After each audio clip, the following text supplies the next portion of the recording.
நண்பர்களுக்கு வணக்கம். ஸோ கொஞ்ச நாளுக்கு அப்புறம் வீடியோ மறுபடியும் என்னென்னா தலைவருடைய தளபதி படம் ரிலீஸ் ஆகி ஏறக்குறைய தமிழ்நாடு முழுக்க வெறி கொண்டு ஓடிக்கிட்டு இருக்கு. படம் வந்து ஒரு வாரம் ஆயிடுச்சு. தலைவருடைய பிறந்தநாள் 12வது மாதம் 12வது நாள் வந்தது. இன்றைக்கி பார்த்திங்க அப்படின்னா ஏறக்குறைய 7 நாள் ஆச்சு. ஸோ 7 நாள் கலெக்ஷன் என்ன, தளபதி ரீரிலீஸினுடைய ஸ்டேட்டஸ் என்ன அப்படின்றத ஒரு proper analysis data as per the data from distributors side SSI production சொல்லிட்டு அவங்க தான் டிஸ்ட்ரிபியூட் பண்ணியிருக்காங்க. ஸோ அவங்களுடைய தரப்புலேருந்து நமக்கு கிடைக்கப்பட்ட தகவலும், அது இல்லாமல் தேட்டர் ஓனர்கள்ட்டேருந்து நம்ம பெற்ற தகவல்களும் வச்சு ஒரிஜினல் டிக்கெட் நம்பர்ஸ் என்னென்னா இதில் 80லேருந்து 220 வரைக்கும் டிக்கெட்ஸ் வேறு இடத்துல வேறு மாதிரி விற்றுருக்காங்க. ஸோ இதில் வந்து நம்ம வேல்யூ எடுக்கிறதோட நம்பர் ஆஃப் டிக்கெட்ஸ் தான் எடுக்கிற மாதிரி வருது. இப்போது ஒரு டைரக்ட் படம் ரிலீஸ் ஆகும் பொழுது அது வந்து காமன் டிக்கெட், அது டிக்கெட் வந்து எல்லாத்துக்கும் ஒன்று தான். பட் ஆனால் இது ரீரிலீஸ்ன்றதுனால ஏ சென்டரில் ₹1 ஒரு விலையும், பியில் ஒன்றும், சியில் ஒன்றும் இருக்கும். ஸோ அதனால் வந்து 80லேருந்து நம்ம பார்த்த வரைக்கும் 80லேருந்து 220 வரைக்கும் டிக்கெட் இருக்குது. ஸோ அதை ஆவரேஜ் பண்ணி ஒரு 150ன்னு ஒரு டிக்கெட்டுக்குன்னு வச்சுக்கிறோம். ஒரு 150க்கு ஒரு டிக்கெட் அப்படின்ற மாதிரி வச்சு வேணால் வேல்யூ கொடுக்க முடியும். ஸோ நான் அப்படி வேல்யூ கொடுக்குறேன். பட் ஆனால் நம்பர் ஆஃப் டிக்கெட்ஸ் வந்து தான் நம்ம என்னன்றதை பார்க்க போகிறோம். அது டே பை டே அலச போகிறோம். ரெண்டாவது பார்த்திங்க அப்படின்னா இது டே பை டே வந்து நம்பர் ஆஃப் டிக்கெட்ஸு இன்டூ எவ்வளோ ஒரு வேல்யூ அப்படின்னு போடும்பொழுது 150ன்னு போட போகிறோம் இல்லையா.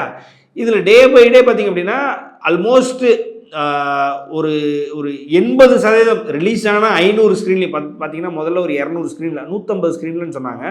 அதுக்கப்புறம் ப்ரெஷர்னால 200 ஸ்க்ரீன் ஆச்சு. அதுக்கப்புறம் பார்த்திங்க அப்படின்னா ஞாயிற்றுக்கிழமை முடிஞ்சு திங்கக்கிழமெலாம் 50 ஸ்க்ரீன் ஆட் பண்ணாங்க. இப்போ ஓவராலாக பார்த்தீங்கன்னா 500 ஸ்க்ரீன் ஓடுதாகவும் ஏறக்குறைய ஒரு 400 ஸ்க்ரீன்லேருந்து நமக்கு கிடைச்ச தகவல். இன்னொரு 50 இல்லை அப்படி இல்லைன்னா இன்னொரு 100 ஸ்க்ரீன்லேருந்து நமக்கு கிடைக்கல. ஸோ ஓவராலாக நமக்கு கிடைச்ச தகவலை வச்சு ஒரு மினிமம் அனாலிசிஸ் தான். அதாவது நான் சொல்கிற வேல்யூ வந்து கம்மியான வேல்யூ தான். நான் சொல்கிற நம்பர்ஸ் வந்து கம்மியான நம்பர்ஸ் தான். அப்படிங்கும் பொழுது சரி எவ்வளோ பண்ணியிருக்கேன் என்னன்னு சொல்லி பார்ப்போம். இதுக்கு முன்னாடி பார்க்குறதுக்கு முன்னாடி படம் எப்படி இருந்தது என்ன ஏதுன்றதை லைட்டாக ஃபீல் பண்ணுவோம். என்னென்னா அந்த படத்தை பார்க்கலை, பாதி 90s கிட்ஸ் வந்து பார்க்கலை, மறுபடியும் வாழ்ந்தாச்சு. மறுபடியும் தலைவர் கூட ஒரு அராஜகமான ஒரு 3.5 மணி நேரத்தில் ஒரு 3 மணி நேரம் தலைவர் கூட ஸ்பெண்ட் பண்ணுறது எல்லாருக்குமே அமையலை, நமக்கு தான் அமைஞ்சிருக்கு. ஸோ ஒன்றும் இல்லை, படம் ஆரம்பித்ததுலேருந்து தலைவர் இன்ட்ரோ அந்த அவர் ஜெய்சங்கர் சாரும் தலைவருடைய அம்மாவும் பேசி முடிப்பாங்க இல்லையா. பேசி முடித்தவொடனே தலைவர் இன்ட்ரோவில் ஆரம்பித்து படம் வேறு லெவலில் பீக் ஆகி போயிட்டே இருக்குது. பல மொமெண்ட்ஸு, அதாவது காட்டுக்குயில் மனசுக்குள்ள பாட்டில், அதுக்கப்புறம் பார்த்திங்க அப்படின்னா சுந்தரி ஒரு கண்ணால் ஒரு செய்தி, அந்த பாட்டுக்கெலாம் வந்து கூடவே தான் பாடிக்கிட்டு இருந்தோம். எல்லோரும் கூட பாடுறது, ஏன்னா எல்லாம் தெரியும் நமக்கு.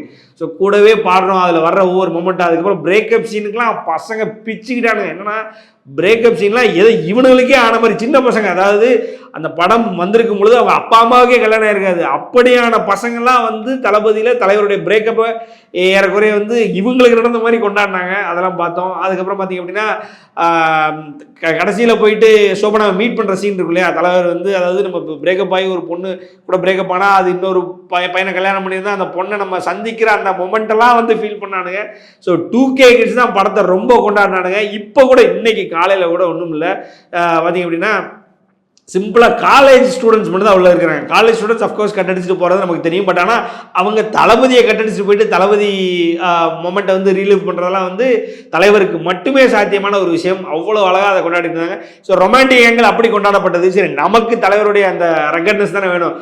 அந்த தொடராக பார்க்கலாம். அந்த சீன்லாம் பார்த்தீங்கன்னா வரும்போதே தெரியும் நமக்கு.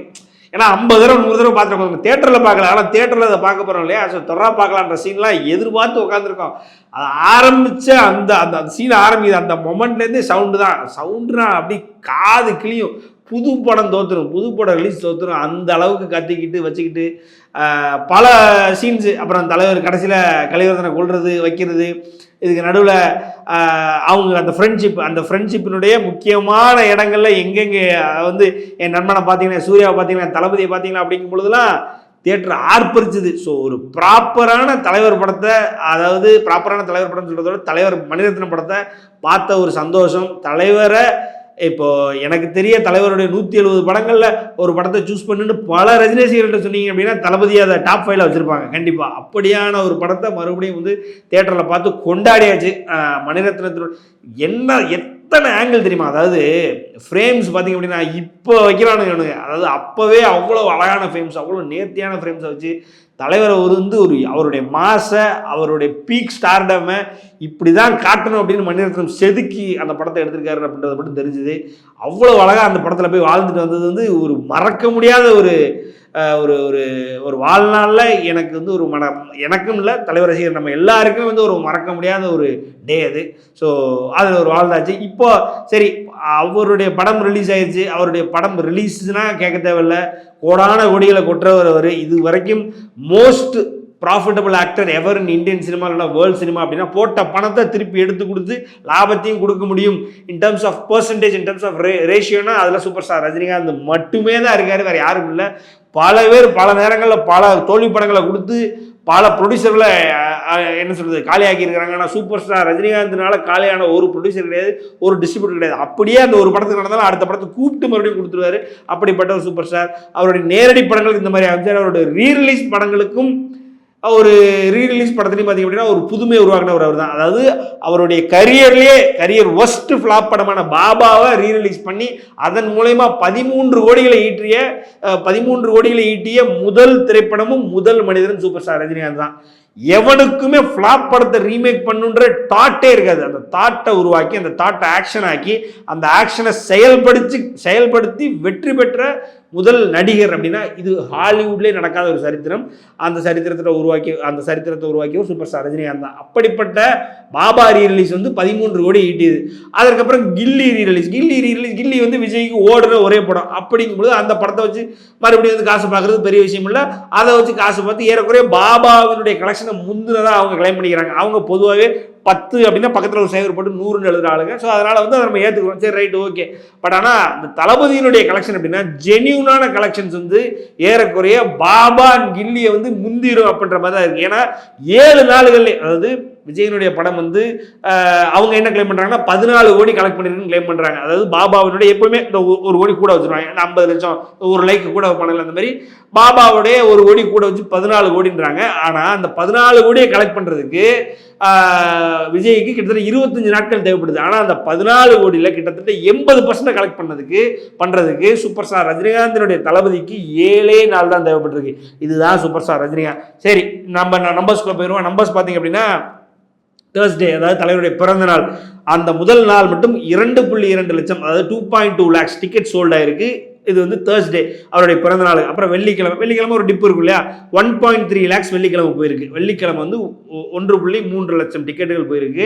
சனிக்கிழமை 1 லட்சம் டிக்கெட், கரெக்டாக நெருக்கி 1 லட்சம் 1.01, அதாவது 1,10,000 டிக்கெட்னு இருக்கு. 1 லட்சம் டிக்கெட்னு வச்சுக்கிறோம். 1 லட்சம் டிக்கெட் போயிருக்கு. இது சாட்டர்டே. அப்புறம் சண்டே பார்த்தீங்கன்னா 1.6 லேக் டிக்கெட் போயிருக்கு. அதாவது முதல் வாரத்திலே 3.5 லட்சம் டிக்கெட்டுகளை தாண்டி வித்துருக்கு. முதல் வாரம், அதாவது ஃபர்ஸ்ட் வீக்கெண்ட், வியாழன் வெள்ளி சனி 4 நாட்களில் ஏறக்குறைய 4 நாட்கள்லேயே படம் வந்து 7.5 கோடியை நெருங்கிடுச்சு. 7.5 கோடி ஒரு ஆவரேஜ் கலெக்ஷன் நெருங்கிடுச்சு. அதுக்கப்புறம் மண்டே ஆட்டோமேட்டிக்காக டிப் இருக்கும்ல. மண்டே பார்த்தீங்க அப்படின்னா 61,000 டிக்கெட் போயிருக்கு. 61,000 டிக்கெட்டு. அதே மாதிரி டியூஸ்டே பார்த்தீங்க அப்படின்னா 48,000 டிக்கெட்டு. புதன்கிழமை நேற்று பார்த்தீங்க அப்படின்னா முந்தானத்து பார்த்தீங்க அப்படின்னா 18,000. புதன்கிழமை உங்களுக்கு தெரியும் மழை, சென்னை ஃபுல்லாக மழை. அது இல்லாமல் தமிழ்நாட்டில் பரவலாகவே இப்போ என்னென்னா ஏதோ தலைவருக்குன்னு ஒரு கெட்ட நேரமாக என்னமோ தெரியல. இப்போ நீங்கள் அண்ணாத்தையே பார்த்தீங்க அப்படின்னா 220 கோடி கிட்டத்தட்ட 7 நாள் அடித்தோம். அதுக்கப்புறம் மழை வந்து கெடுத்துச்சு, வெள்ளம்னால கெடுத்துச்சு. தலைவரே பதிவு பண்ணார், நீ ஹூட் ஆப்பில் தலைவரே பதிவு பண்ணார், அண்டு தலைவருடைய பிஆர்ஓ பதிவு பண்ணார், டேரக்டர் சிவா பதிவு பண்ணார். அண்ணாத்தே 7 நாளில் 220 கோடி கலெக்ட் பண்ணிச்சு.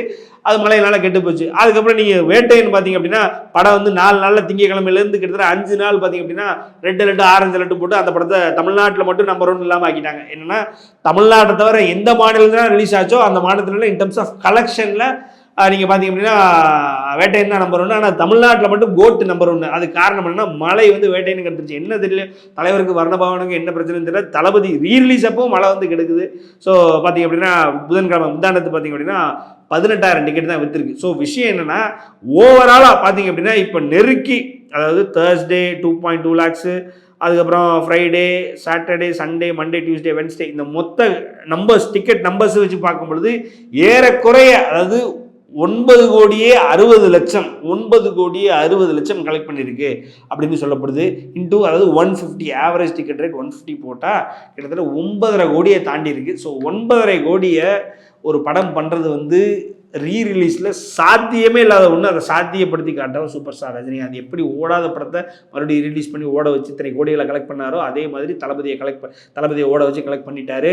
விஷயம் என்னன்னா, உலகிலேயே முதல் படம், அந்த படம் ஒரிஜினலாக ரிலீஸ் ஆகும் பொழுது என்ன கலெக்ட் பண்ணுச்சோ அதை விட அதிகமாக ரீரிலீஸில் கலெக்ட் பண்ணியிருக்கு அப்படின்னா அது தளபதி தான். இதுவும் ஒரு புதுவிதமான ரெக்கார்ட். எந்த படம் பண்ணதில்லை. இப்போ ஒரு படம் வந்து ரிலீஸ் ஆகும்பொழுது 10 கோடி கலெக்ட் பண்ணுதுன்னா, ரீரிலீஸ்லையும் 10 கோடியை தாண்டி கலெக்ட் பண்ணியிருக்கா அப்படின்னா இதுவரை உலகிலேயே இந்த படம் கிடையாது. அது ஓடுன ஒரிஜினல் ரிலீஸ் அப்போ ஆன கலெக்ஷன் முந்தின படமே கிடையாது. அதை வந்து தளபதி தான் பண்ணிச்சு. ஏன்னா தளபதி 91 ரிலீஸ் ஆகும் பொழுது 9 கோடி கலெக்ஷன் இண்டஸ்ட்ரி ஹிட்டு. இப்போ ரீரிலீஸ் ஆகும் பொழுது 9 கோடியா 60 லட்சம் அப்படிங்கும் பொழுது தளபதியினுடைய ஒரிஜினல் ரிலீஸை தளபதி சூப்பர் ஸ்டாரே முந்திட்டாரு. இது நடக்காத ஒரு ஃபீட்டு. இதை அச்சீவ் பண்ணுறாரு.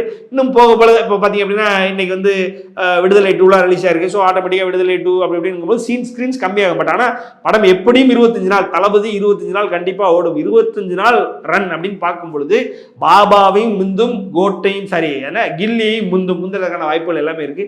இல்லைனாலுமே 33 வருஷத்துக்கு முன்னாடி வந்த ஒரு படம் ரீரிலீஸ் பண்ணி 10 கோடி கலெக்ட் பண்ணுறதுலாம் வந்து ஏவனாலே பண்ண முடியாது. அதை பண்ணுற ஒரே திராணி இருக்கக்கூடிய ஒரே தகுதி படைத்த சூப்பர் ஸ்டார் நம்ம தலைவர் ரஜினிகாந்த் தான்.